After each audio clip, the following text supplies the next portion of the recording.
السلام علیکم۔ جماعت سوم کے طلباء و طالبات کے ساتھ ہم نے حمد کا کام جو ہے وہ مکمل کیا، اور آپ نے حمد کی بلند خوانی، اس کے سوال جواب جو ہیں وہ پچھلی نشست میں مکمل کر لیے تھے۔ آج ہم پھر حمد کا کام کریں گے، اور آج ہم جو ہے وہ حمد کی تشریح کریں گے۔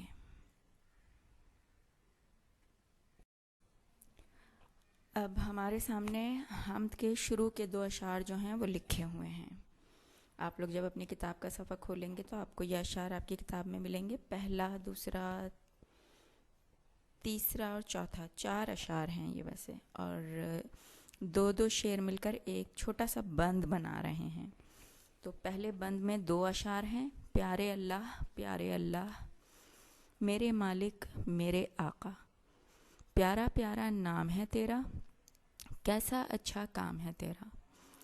تو جب ہم تشریح کی بات کرتے ہیں تو تشریح کا مطلب یہ ہوتا ہے کہ آپ کو پتہ ہے کہ نظم کے لکھنے کا انداز کچھ دوسرا ہوتا ہے اور سبق کے لکھنے کا انداز کچھ دوسرا ہوتا ہے۔ آپ لوگ سبق بھی پڑھتے ہیں اور کوئی نظم بھی پڑھتے ہیں۔ تو نظم میں جیسے کہ یہ آپ سامنے دیکھ رہے ہیں، اشعار اس طرح سے لکھے ہوتے ہیں کہ جملہ مکمل کرنے کے لیے جو ہے وہ طریقہ کار دوسرا ہوتا ہے، جبکہ نثر کے لکھنے کے لیے، نثر کا مطلب ہوتا ہے سبق، تو سبق کو لکھنے کے لیے جملے کو ایک مخصوص جو ہے ترتیب کے تحت لکھا جاتا ہے۔ اب اگر آپ سے یہ کہا جائے کہ اس نظم کو، جو نظم آپ کے سامنے لکھی ہوئی ہے، آپ اس کو اس طرح سے لکھیے کہ یہ سبق کی طرح سے بن جائے، ایک جیسے سبق میں جملے لکھے ہوئے ہوتے ہیں اس طرح بن جائے، تو اس کو ہم تشریح کرنا کہتے ہیں۔ اب مثال کے طور پر اگر میں پیارے اللہ، میرے مالک، میرے آقا، اس پورے شعر کو ایک جملے کی طرح لکھوں تو یہ ہوگا کہ میرے پیارے اللہ، اے میرے آقا، اے میرے مالک۔ ٹھیک ہے، اس کا انداز کچھ اور بھی ہو سکتا ہے، لیکن میرے مطابق میں اس کو اس طرح سے لکھتی کہ میرے پیارے اللہ، میرے مالک، اے میرے مالک، اے میرے آقا۔ اب میں دوسرے شعر کو پڑھتی ہوں۔ پیارا پیارا نام ہے تیرا، کیسا اچھا کام ہے تیرا۔ پیارا پیارا نام ہے تیرا، اس کو میں نثر کے انداز میں، سبق کے انداز میں یا ایک جملے کے انداز میں کس طرح لکھوں گی؟ تیرا نام بہت پیارا ہے۔ اور کیسا اچھا کام ہے تیرا، اس کو میں کیسے لکھوں گی؟ تیرا کام بھی بہت پیارا ہے۔ اب اگر میں پہلے اور دوسرے شعر کو ایک ساتھ ایک ہی جملے میں لکھنا چاہوں تو پھر میں کس طرح سے لکھوں گی؟ میرے پیارے اللہ، اے میرے مالک، اے میرے آقا، تیرا نام بہت پیارا ہے اور تیرا کام بھی بہت پیارا ہے۔ تو بھائی یہ ہو گئی ان دونوں اشعار کی تشریح۔ اس تشریح کو آپ بار بار سنیں گے اور پھر اپنے انداز میں بھی آپ اس کو اپنی ایکسرسائز بکس میں لکھیں گے سب۔ اب میں دوسرے بند کی طرف آتی ہوں۔ تو نے بنائی دنیا ساری، انسان، حیوان، مٹی، پانی، پھول کھلائے پیارے پیارے اور بنائے چاند تارے۔ اب یہ 2 اشعار پر مبنی ایک دوسرا بند ہے، تو نے بنائی دنیا ساری۔ اب ہم جملہ تو اس طرح سے نہیں پڑھتے نا، بلکہ ہم بولتے ہیں تو نے ساری دنیا بنائی ہے۔ تو نے یہاں تو سے مراد کیا ہے؟ اللہ پاک کو کہا جا رہا ہے کہ اے اللہ، تو نے ساری دنیا بنائی ہے۔ یہ لیں بھائی، یہ اس کی تشریح ہو گئی۔ انسان، حیوان، مٹی، پانی، اب یہ تو پورا نہیں ہے، تو اس کو آپ ایک جملے میں پورا کس طرح سے کریں گے کہ انسان، حیوان، مٹی، پانی، یہ سب بھی تو نے ہی بنائے ہیں۔ لو بھائی، جملہ پورا ہو گیا۔ تو اگلی لائن پر آئیں گے کہ پھول کھلائے پیارے پیارے، تو اس کو ہم ایک پورے جملے میں کس طرح سے بنائیں گے؟ اے اللہ، تو نے ہی پیارے پیارے پھول کھلائے ہیں۔ اور آخری لائن جو، یا آخری مصرع کہتے ہیں حمد میں، لائن یا حصہ یا کچھ ایسا نہیں کہتے، مصرع کہتے ہیں۔ تو اگلا مصرع کیا ہے؟ اور بنائے چاند تارے۔ اب اس کو ہم جملے میں کیسے بولیں گے؟ اے اللہ، تو نے ہی چاند تارے بنائے ہیں۔ اب ان دونوں اشعار کو اگر میں مکمل طور پر لکھوں گی تو کس طرح سے لکھوں گی؟ میں اشعار پہلے ریپیٹ کرتی ہوں۔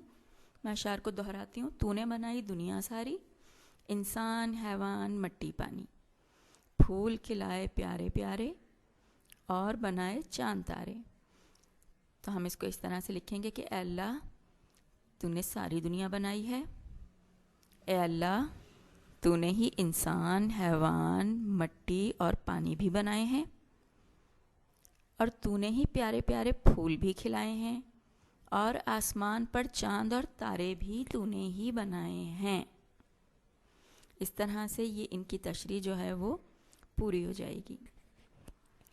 اب اگر میں ان دونوں اشعار کی ایک ساتھ تشریح لکھوں تو وہ میرے لیے لکھنا آسان ہو جائے گی.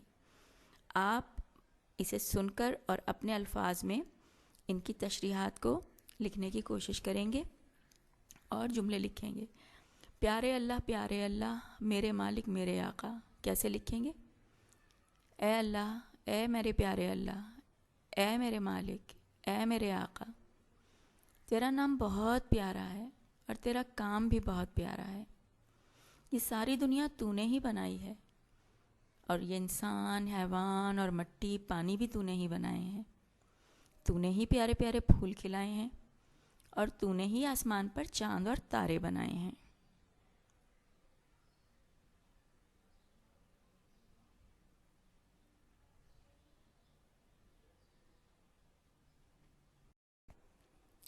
اب ہم اگلے بند کی طرف آتے ہیں. 2 آخر کے بند اس صفحے پر آپ کو نظر آ رہے ہیں. بخشے ہم کو اماں ابا، گھر بھی دیا ہے اچھا اچھا، میٹھا میٹھا دودھ پلایا، پڑھنا لکھنا خوب سکھایا. اب بخشے ہم کو اماں ابا، اس کو اگر میں بولوں ایک مکمل جملہ لکھیے تو آپ اس کو کیسے لکھیں گے؟ اے اللہ تو نے ہمیں امی ابو بھی دیے ہیں اور گھر بھی دیا ہے اچھا اچھا، اس کو کیسے لکھیں گے؟ اے اللہ تو نے ہمیں پیارا پیارا گھر بھی دیا ہے. پھر میٹھا میٹھا دودھ پلایا، اس کو کیسے لکھیں گے؟ اے اللہ تو نے ہی ہمیں میٹھا میٹھا دودھ پلایا ہے، تو نے ہی ہمیں دودھ پلایا جو بہت میٹھا ہوتا ہے. پھر پڑھنا لکھنا خوب سکھائے کو کیسے لکھیں گے؟ اے اللہ تو نے ہی ہمیں پڑھنا لکھنا سکھایا ہے. اب یہ 4 جملے ہو گئے آپ کے پاس کہ اے اللہ تو نے ہی ہمیں امی ابو دیے ہیں، اے اللہ تو نے ہمیں اچھا سا گھر بھی دیا ہے، اے اللہ تو نے ہمیں میٹھا میٹھا دودھ بھی پلایا ہے، اور اے اللہ تو نے ہمیں پڑھنا لکھنا بھی سکھایا ہے. ان سب کو آپ ایک جملے میں بھی لکھ سکتے ہیں. وہ اس طرح سے، اے اللہ تو نے ہمیں امی ابو دیے، اچھا سا گھر دیا، پینے کو میٹھا میٹھا دودھ دیا، اور تو نے ہی ہمیں پڑھنا لکھنا سکھایا. تو ان کو آپ اس طریقے سے ایک سبق کی صورت میں جیسے جملے لکھے ہوتے ہیں وہ لکھ دیں گے تو یہ تشریح ہو جائے گی. آخری بند میں لکھا ہے کہ کیسا اچھا کام ہے تیرا، کتنا پیارا نام ہے تیرا. پیارے اللہ میرے مالک میرے آقا. اب اگر آپ کو یاد ہو تو یہ بالکل پہلے والے جو 2 اشعار تھے یہ وہی ہیں. تو آپ نے جو تشریح ان کی وہاں کی ہے وہی آپ یہاں کر دیں گے. کیسا اچھا کام ہے تیرا، کیا لکھیں گے؟ اس کے سلسلے میں آپ کیا جملہ لکھیں گے؟ شاباش جی، آپ ایسا لکھیں گے کہ اللہ تیرا کام بہت اچھا ہے، اور کتنا پیارا نام ہے تیرا، اس کو کیسے لکھیں گے؟ بالکل ٹھیک کہ اے اللہ تیرا نام بھی بہت پیارا ہے. پھر پیارے اللہ میرے مالک میرے آقا کو آپ کس طرح لکھیں گے؟ اے میرے پیارے اللہ، اے میرے مالک، اے میرے آقا. اور آپ ان دونوں اشعار کو اس طرح بھی پورا کر سکتے ہیں کہ اے میرے پیارے اللہ، اے میرے مالک، اے میرے آقا، تیرا کام بھی بہت پیارا ہے اور تیرا نام بھی بہت پیارا ہے. ٹھیک ہے، تو دیکھتے ہیں کہ کون بچہ جو ہے سب سے اچھی ان اشعار کے جملے بناتا ہے، مکمل جملے لکھتا ہے. جب ہم شعر کو ایک صحیح نثر کے جیسے، سبق کے جیسے جملے کی صورت میں لکھتے ہیں تو اس کو تشریح کرنا کہتے ہیں. تو جو بچہ سب سے اچھے جملے اس کے صحیح کر دے گا، اس کا مطلب ہے اس نے سب سے اچھی تشریح کی ہے. تو آپ اس کو بار بار سنیں گے اور اچھے سے لکھنے کی کوشش کریں گے. انشاءاللہ تعالی ہم اگلی نشست میں ایک نیا کام لے کر آپ کے ساتھ آئیں گے، نیا سبق لے کر ہم آپ کے ساتھ آئیں گے.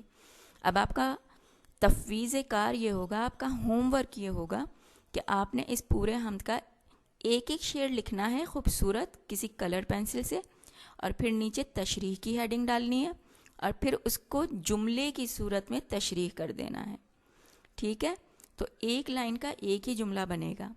تو اگر آپ 2 لائنز حمد سے اٹھاتے ہیں، یعنی حمد کے 2 مصرے اٹھا لیتے ہیں، تو اس کا مطلب ہے کہ آپ کی تشریح 2 جملوں میں ہوگی. ٹھیک ہے؟ تو آپ اس کام کو مکمل کریں گے، انشاءاللہ تعالی ہم پھر ملیں گے. تب تک کے لیے اللہ حافظ.